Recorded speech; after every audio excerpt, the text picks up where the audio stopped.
दोस्तों, दुनिया रहस्यों से भरी हुई है जो वक्त के साथ साथ पेचीदा भी होते जा रही है और कुछ हद तक हमें समझ भी आ रही है। लेकिन देखा जाए तो आज भी कुछ चीजें ऐसी हैं जिन्हें समझना इंसानों के बस की बात नहीं। और अभी हम आपको कुछ ऐसी ही रहस्यमयी घटनाओं के बारे में बताने वाले हैं जिसका सच डायरेक्ट इतिहास से जुड़ा हुआ है। तो यार, इस वीडियो को बिना स्किप किए आखिर तक जरूर देखिएगा, क्योंकि अभी आप दुनिया के अजीबोगरीब रहस्यों के बारे में जानने वाले हैं।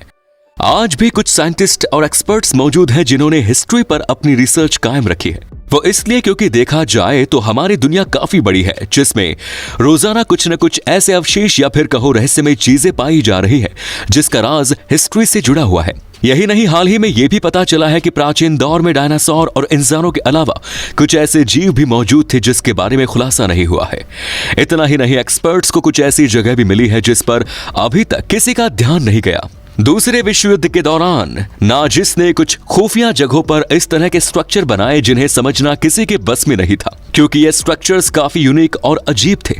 हम इन स्ट्रक्चर्स को अजीब इसलिए कह रहे हैं क्योंकि उस जमाने में कोई स्टेट इस तरह के स्ट्रक्चर आखिर क्यों बनाएगा जो दिखने में बिल्कुल आम नहीं लग रहे। वैसे जब वर्ल्ड वॉर 2 खत्म हुआ तब सोवियत यूनियन ने यह इलाका अपने कब्जे में लेकर उसके आसपास जाने पर पाबंदी लगा दी, जिससे यह साफ पता चलता है कि हिस्ट्री में यह जगह आम तो बिल्कुल नहीं थी, बल्कि इसे एक खास मकसद से बनाया गया था। खैर, कुछ एक्सपर्ट्स ने इस जगह पर काफी रिसर्च करी और उन्हें ऐसा पता लगा कि वर्ल्ड वॉर 2 के दौरान इस जगह मेगा वेपन्स यानी पावरफुल वेपन्स और एंटी ग्रेविटी से जुड़े एक्सपेरिमेंट किए जाते थे। इन्हीं में से एक और रहस्यमयी जगह बरेंसी नदी के किनारे मौजूद कंक्रीट की गोलाकार रिंग्स भी है।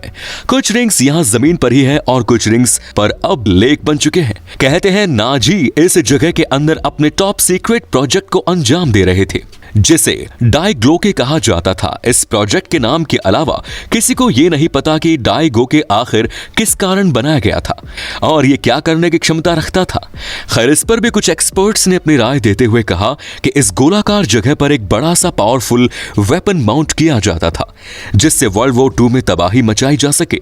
वैसे देखने में तो ये सच लग रहा है, पर पूरा सच अभी तक किसी के सामने नहीं आया।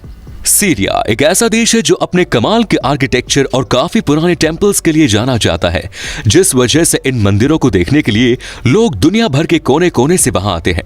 खैर, ये बात तो बिल्कुल आम है, लेकिन इसी में एक खास बात भी छिपी हुई है, क्योंकि इन सारे मंदिरों में एन दर्रा टेंपल एक ऐसा टेंपल है जहां कमाल का आर्किटेक्चर तो है, लेकिन इसी के साथ यहाँ 2 फुटप्रिंट्स भी मौजूद हैं जो साइज में हम इंसानों के फुटप्रिंट से 10 गुना बड़े हैं। और ऐसा कहा जाता है कि ये फुटप्रिंट्स 3300 साल पुराने हैं, जो अभी भी वैसे के वैसे ही हैं। इतना ही नहीं, आसपास के लोगों से पूछताछ करने के बाद यह भी पता चला है कि यहाँ प्राचीन काल में देवता खुद प्रकट होते थे और वो उन्हीं का फुटप्रिंट है। इसी के साथ कुछ लोग ये भी कह रहे हैं कि ये फुटप्रिंट किसी देवता का नहीं बल्कि हम जैसे इंसान का ही है, जिसकी साइज हमसे 10 गुना बड़ी थी। वैसे देखा जाए तो ये बात सच हो सकती है, क्योंकि खुदाई के चलते आज तक ऐसे ऐसे हड्डियों के अवशेष मिले हैं जो है तो इंसानों के, लेकिन उसकी साइज आम इंसानों से काफी बड़ी है। और टेस्ट से ये भी पता चलता है कि वो हड्डियां नकली ना होकर बिल्कुल असली है। इस फुटप्रिंट को देखने के लिए अलग अलग देशों से कई लोग यहां आते हैं। 2018 में जब सीरिया पर एक हवाई हमला किया गया तब यह मंदिर काफी हद तक टूट चुका था, लेकिन इसके बावजूद भी इस फुटप्रिंट को किसी भी तरह का नुकसान नहीं हुआ। गाइस, आपने अभी तक किस्सों या कहानियों में यह जरूर सुना होगा कि प्राचीन काल में हमारी धरती पर इंसान नहीं बल्कि दानव रहा करते थे, जो हम इंसानों से अलग होने के साथ साथ काफी विशालकाय भी थे और दिखने में बड़े ही खतरनाक। वैसे जब ये बात आपने सुनी तब आपने इस बात पर भरोसा किया था? जाहिर सी बात है आप ना ही कहेंगे, लेकिन रिसर्च को सामने रखते हुए जाए तो काफी हद तक ये बातें सच साबित होती हुई दिख रही हैं। वो इसलिए क्योंकि हाल ही में कुछ सालों की रिसर्च के चलते एक्सपर्ट्स को कुछ ऐसे अवशेष मिले हैं जो हम आम इंसानों के नहीं बल्कि दानवों के बताए जा रहे हैं। इसी के साथ साथ इनकी साइज इतनी ज्यादा बड़ी है कि इससे भी साफ साफ पता चल जाता है कि प्राचीन काल में इंसानों के अलावा कोई और जीव मौजूद थे जो शायद दानव हो सकते हैं। यही नहीं, अर्ली हिस्ट्री की बात करें तो वहां भी यही साबित हो रहा है कि पहले जमाने के लोग हमारे मुकाबले 3 गुना बड़े हुआ करते थे। लेकिन दुख की बात यह है कि इन सारे सच को गवर्नमेंट किसी के सामने नहीं आने दे रही, जिन्हें बार बार आम जनता से छिपाया जा रहा है और इन सब प्राचीन बातों को नीचे ही दबाया जा रहा है।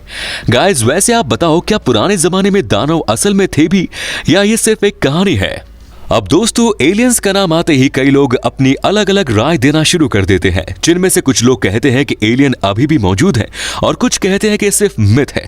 तो चलिए देखते हैं कि एलियंस सच में है भी या फिर ये एक मिथ ही है। 2016 में एलियन से जुड़ा एक सच सबके सामने आया। यह घटना है इजिप्ट के एक शहर की, जहां पर एक घर का रेनोवेशन किया जा रहा था और इसी के चलते उन घर वालों को कुछ पुराने और रहस्यमयी कॉइन्स मिले, जिसके ऊपर एलियन जैसी शक्ल बनी हुई थी। इसी के साथ इस सिक्के के दूसरी ओर हवा में उड़ता यूएफओ बना हुआ था, जिस पर एंशिएंट भाषा में कुछ लिखा हुआ भी था। लेकिन ये जब बात सरकार तक पहुंची, तब सरकार ने इस सिक्कों पर रिसर्च किए बिना ही इन्हें नकली करार दे दिया, जिस वजह से ये कॉइन्स किसके हैं और इन्हें किसने बनाया था, ये राज ही रह गया। और हाँ, उस दिन के बाद इस तरह के कॉइन्स फिर कभी नहीं मिले। गाइस, अभी तक हमने आपको कई रहस्यमयी जगह दिखाई, लेकिन अभी आप देखेंगे कि पूरा का पूरा आइलैंड ही रहस्यों से भरा हुआ है, जिसे एनवाइटंट आइलैंड के नाम से जाना जाता है, जो केन्या के लेक टुर्काना के पास स्थित है, जिसे अभी लेक रुडोल्फ भी कहते हैं। वहां के लोगों ने इसे ये नाम दिया है, जिसको अगर इंग्लिश में ट्रांसलेट करें तो उसका मीनिंग होता है नो रिटर्न। यही सरल शब्दों में कहा जाए तो इस आइलैंड पर अगर कोई जाता है तो वो वहां से बाहर नहीं आता, जिसके सबूत के लिए कुछ एक्सपर्ट्स ने इस आइलैंड के भीतर बसने वाले एक गांव के लोगों को इस आइलैंड के बारे में पूछा। तब उन लोगों ने यह बताया कि उनके गांव के भी कुछ लोग वहां गए थे, लेकिन वो वहां से कभी वापस नहीं आए, जिस वजह से वहां आखिर चल क्या रहा है ये देखने के लिए एक इंग्लिश एक्सप्लोरर विवियन फच अपने 2 कलीग्स के साथ इस आइलैंड पर सच का पता लगाने के लिए गए थे। और उस दिन के बाद ये तीनों कहीं भी दिखाई नहीं दिए। यही नहीं, वहां के लोकल्स ने भी कहा है कि उस आइलैंड पर अगर कोई जाता भी है तो उस पर अचानक से बिजली गिर जाती है, जो शायद सच हो सकता है, क्योंकि उस आइलैंड पर इंसानों के अलावा कोई और जीव मौजूद नहीं है। और इसी को मद्देनजर रखते हुए जो कोई भी इस आइलैंड पर जाना चाहता है वो एक तो प्राइवेट प्लेन या फिर हेलीकॉप्टर से वहां जाता है। और इसी मदद से इस आइलैंड की कुछ तस्वीरें भी ली गई हैं, जिसमें लोगों के खाली पड़े घर हम देख सकते हैं, जिससे ये बात साबित हो गई कि इस आइलैंड पर पहले इंसानों का वास था, लेकिन किसी रहस्यमय कारण की वजह से इंसान वहां से गायब हो चुके हैं। वैसे अगर आपको इस आइलैंड पर जाने का मौका मिले तो वहां जाएंगे या नहीं, हमें कमेंट्स में जरूर बताएं। केन्या के इस आइलैंड की तरह कजाकिस्तान और उज्बेकिस्तान के बॉर्डर के बीच बारसा कैलम्स नाम का एक आइलैंड है, और ये आइलैंड भी केन्या के इस आइलैंड की तरह रहस्यों से भरा हुआ है। इस आइलैंड के नाम को भी अगर हम ट्रांसलेट करें तो उसका मतलब लैंड ऑफ नो रिटर्न ऐसा होता है, यानी इस आइलैंड से भी कोई वापस नहीं आ सकता।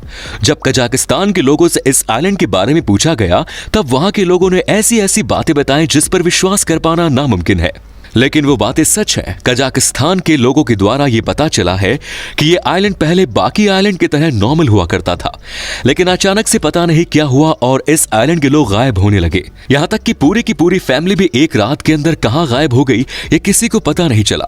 इस आइलैंड के पास भी अगर कोई जाता है तो प्लेन्स के नेविगेशन सिस्टम काम करना बंद कर देते हैं। एक सोर्स से ये भी पता चला है कि इस आइलैंड पर एक फैमिली रहने के लिए आई थी, जिस वजह से उनके चेहरे का रंग अचानक से नीला पड़ गया। उन लोगों का कहना था कि वो लोग वहां 1 या फिर 2 साल से रह रहे हैं, लेकिन असल में वो वहां 20 साल से बसे हुए थे, जिन्हें पता ही नहीं चला कि वो वहां इतने टाइम से रह रहे हैं। यहां तक उनकी उम्र में भी कुछ खास फर्क नहीं पड़ा। लेकिन गाइस, इस बात के सामने आने पर एक और बात साबित होती है कि इस आइलैंड पर टाइम किसी और डायमेंशन में चलता है। और रही बात उनके नीले रंग की, तो ये भी अभी तक एक राज ही है। इसके बारे में एक्सपर्ट्स के पास भी कोई जवाब नहीं। सऊदी अरेबिया में टाइमा ओवासिस नाम की एक जगह है, जहां पर ये अविश्वसनीय अल नाजला मोनोलिथ मौजूद है, जो कि पूरे 4000 साल पुराना है।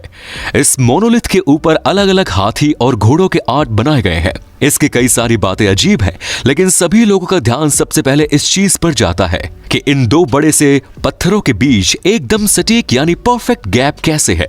ये गैप इतना परफेक्ट है कि इसे देखकर लगता है कि इसे किसी मशीन से कट किया गया हो, लेकिन ऐसा करना नामुमकिन है, क्योंकि यार 4000 साल पहले चट्टान काटने वाली मशीन का आविष्कार होना बिल्कुल नामुमकिन है। फिर ये हुआ कैसे? वहां के कुछ लोगों का कहना यह है कि 4000 साल पहले लोगों के पास एक लेजर हुआ करती थी, जिसकी मदद से उन्होंने इस चट्टान को एक दूसरे से एकदम परफेक्ट अलग किया। वहीं जियोलॉजिस्ट का मानना यह भी है कि जमीन फटने की वजह से इस चट्टान के 2 टुकड़े हो गए और पिछले पिछले कुछ हजारों साल में बहती हवा ने इस क्रैक को मिट्टी से हटाकर उसे ये सटीक और बारीक शेप दे दिया। लेकिन एक सवाल और है, भले ही किसी कारण इस चट्टान के दो टुकड़े हो गए, लेकिन ये इतनी छोटी जगह पर आखिर कैसे खड़े हैं? ये भी बाकियों की तरह ही एक राज है जिसे बिल्कुल भी नजरअंदाज नहीं किया जा सकता। दुनिया भर के मशहूर मॉन्यूमेंट में इंडिया में स्थित दिल्ली का ये मॉन्यूमेंट रहस्यों से भरा है, जिसे आयरन पिलर कहा जाता है। ये पिलर पूरे 24 फीट लंबा है, जो पूरी तरह से लोहे से बना हुआ है।